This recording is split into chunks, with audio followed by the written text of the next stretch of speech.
BLR family, and welcome back to my channel. If you haven't subscribed to Black Label Reviews, go ahead and do so at this time. Be sure to set the post notification bell. When we do upload, you will receive an immediate notification. Are we better off today than we were 4 years ago? What do you think, BLR family?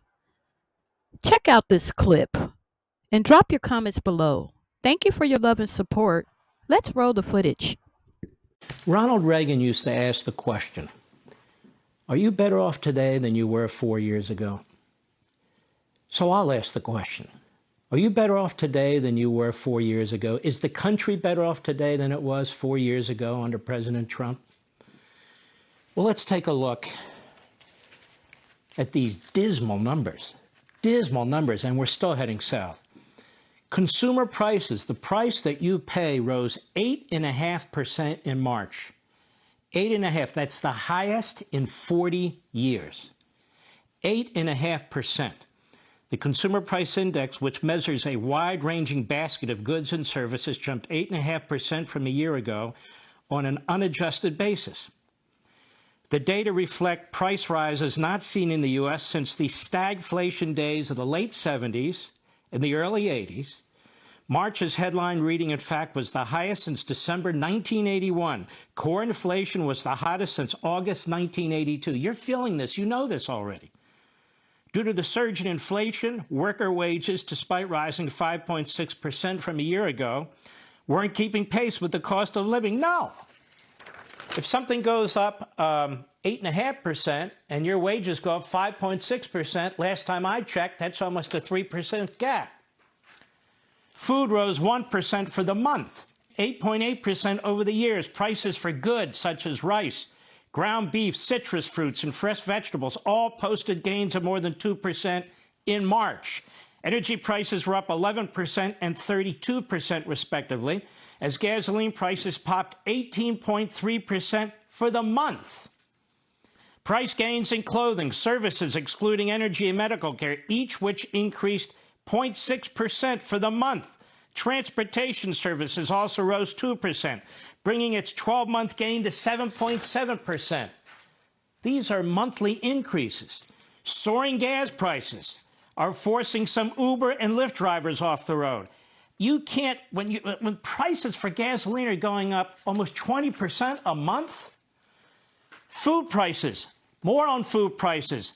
Here are items predicted to cost a whole lot more at grocery stores. I'm going through the various news items. Poultry and eggs, fats and oils, fruits and vegetables, non-alcoholic beverages, like milk, sugar and sweets, cereal and bakery, and may I mention meat. Supplier prices rose 11.2%. What are those? This is called the Producer Price Index. This affects you too. The prices that goods and services producers receive, like wholesalers, rose in March at the fastest pace since records have been kept, the Bureau of Labor Statistics reported.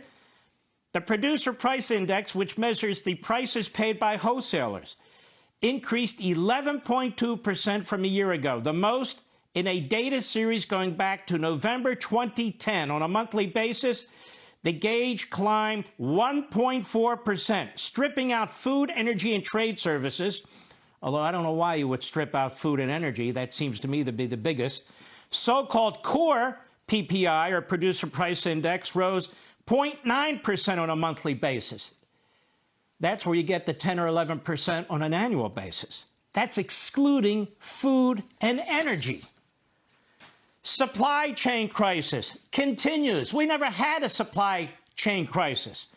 A whole host of Biden policy decisions, says the former Secretary of Transportation, Elaine Chao, under Donald Trump. And what are those whole host of Biden policy decisions? They've been telling you that our ports are working 24/7. I'll give you an example. Long Beach has 7. 1 is working 24/7. Why aren't they all working 24/7? Because of union rules for the longshoremen, because of environmental rules in California. They can't work 24/7. What's Joe Biden doing about that? Absolutely nothing. Just another group he's bought and paid for by. Biden, new plan to fight inflation. Remember he talked about going after big meat?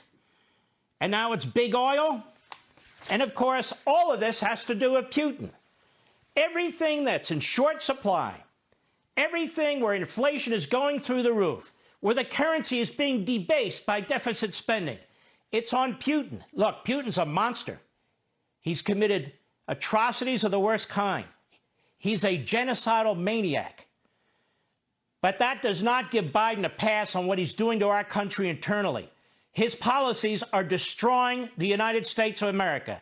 They are destroying our economic system. They're destroying your pensions. They're destroying whatever salary you are receiving, whatever bonuses you receive.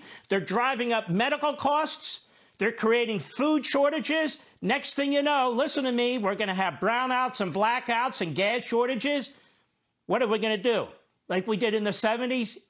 Even in odd days, you can fill up your car. It's coming. And it's not because Russia invaded Ukraine. It's because the Democrats invaded the Oval Office in Congress.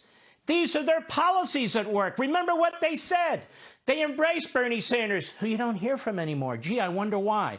They embraced this Marxist agenda of rejiggering the entire society, of destroying fossil fuels. You remember that document about 120 pages in length that Bernie Sanders and Biden put out? The most radical screed in American political history? It could have been written by Marx and Engels. That's what they're instituting. Whether it's cultural, whether it's economic, whether it's political, whether it's immigration, they're going through this. His staff, the people he has surrounded himself with, who are the radicals of the radicals, this is what they're instituting. U.S. government debt, ladies and gentlemen, is over $30 trillion. When Biden took office, it was about $23 trillion.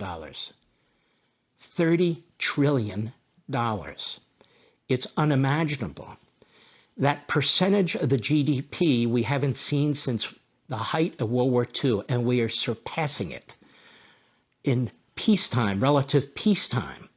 That's number one. Number two, the interest on this debt, as interest rates go up, as they must, because the currency is being devalued with inflation. As the interest rates go up, we have to pay the interest on this debt. This takes a bigger and bigger percentage of the federal budget. We haven't had high interest rates for over a decade.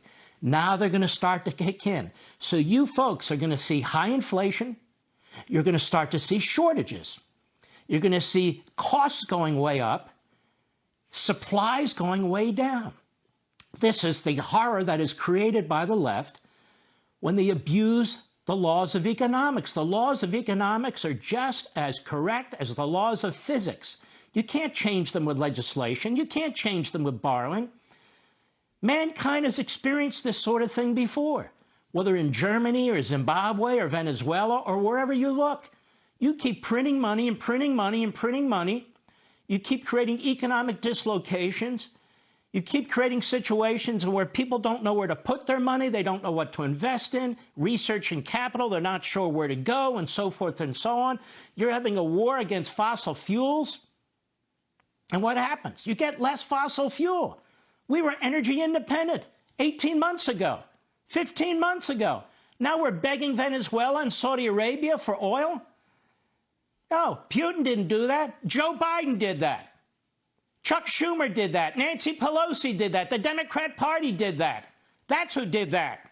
Never forget. So we have around $30 to $31 trillion in debt. And Biden wanted to add, I want you to remember, the Build Back Better nonsense, another $6 trillion. Where would we be today with that? Let's look at this country. Are we better today than we were 4 years ago? Cities across the U.S. are breaking all-time homicide records this year. Wow. And it's not just homicide. It's violent crime across the board, and it's not just violent crime. You see how people are stealing things from stores willy-nilly and so forth? Utter lawlessness. What's the Department of Justice doing? Chasing down parents in front of school boards, going after Republican legislatures where they disagree with what the will of the people have to say in a particular state about abortion, or putting sensible voting laws back in place. What's the Department of Justice doing? They have 13,000 special agents in the FBI, give or take, 13,000. How many of those 13,000 are focused on going after people who were quote-unquote parading or trespassing on January 6th? They say it's the biggest investigation they have going today. The biggest one in the history of the Federal Bureau of Investigation. Not terrorism, not the mob, no, not sex crimes, not the Mexican cartels, January 6th. So how many of those 13,000 special agents are busy looking at video? They say they've looked at 20,000 hours of video. We got to get those trespassers and those paraders. Yeah, we all agree about violent crime. Of course, the media don't and the left don't. They were all fine with violence in the summer of 2020. I mean, that, after all, was liberating. Now let's look. Are we better off today than we were 4 years ago? Look at Afghanistan, a horrific surrender that resulted in the murder of 13 American soldiers. Look at Russia, threatening to use nukes against us. Would they have done that under Donald Trump? Look at Iran, getting nukes from this president. Would they have gotten nukes under Donald Trump? No, they were barely surviving under Donald Trump, economically and otherwise. China, producing more nukes than ever before. They weren't doing that under Trump either. I'd say our foreign policy is an abject disaster, absolute disaster, and a grave threat to the United States. Look at our classrooms. The reason we have a parents' movement, because Joe Biden, the Democrat Party, and their big government, teachers, educational bureaucrats, unions have taken control of these classrooms.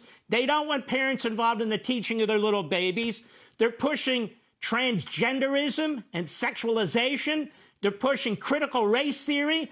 They're pushing all kinds of the hard left Marxist agenda on your little kids. The one thing they're not pushing is education. And then we have these executive orders destroying women's sports. Title IX, womanhood. We can't even define a woman anymore. We have a historic appointee, we're told, a black woman to the Supreme Court of the United States, who can't even define why she's historic. What am I talking about? She wouldn't define what a woman is. Why?